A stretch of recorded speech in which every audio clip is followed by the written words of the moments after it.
Bigating sponsor ni Kuya Jomar may gustong ipagawa. Ano kaya ito mga kalingap? Yan ay atin nang malalaman na mamaya mga kalingap.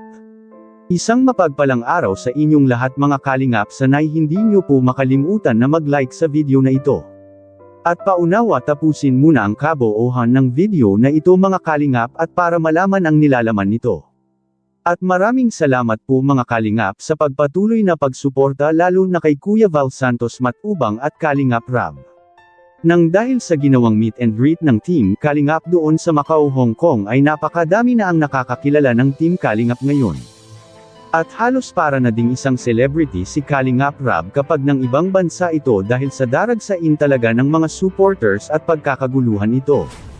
Subalit ang pinakamahalaga sa lahat ay makakakilala sila doon ni Kalingap Rab ng mga bagong taga-suporta at lalo na ang mga bagong tutulong sa mga adika ni Kalingap Rab na ang makatulong sa mga tao na lubos na karapat-dapat na katulad ni Carla mga kalingap.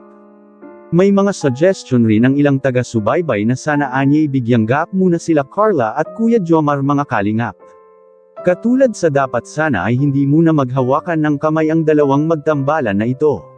May punto naman ito mga kalingap, pero kung okay lang naman para kay Carla na hahawakan siya edi wala na tayong magagawa doon mga kalingap.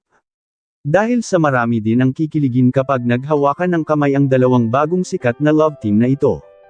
Pero may mga nag-aabang rin sa mga gagawing hakbang ni Kuya Jomar para kay Carla at hindi na makapaghintay sa matamis na sagot ni Carla para kay Kuya Jomar. At sa kabilang dako naman mga kalingap ay na-upload natin kamakailan sa pagpuntang Hong Kong ni Kuya Jomar ay may kasabayan nga itong kumain sa isang restaurant. At sa atin ngang kaalaman ay isa nga ito sa big time at mayaman na tao doon sa bansang Macau at tagahanga ng Jump Carl serye. Kaya nakilala ito ni Kuya Jomar ngayon mga kalingap at nabigyang daan na ngayon na siya ay makakatulong para kay Kuya Jomar sa pangarap niya dahil sa may plano itong tutulong sa mga gagawin ni Kuya Jomar para sa kanyang sarili at lalo na para kay Carla mga kalingap.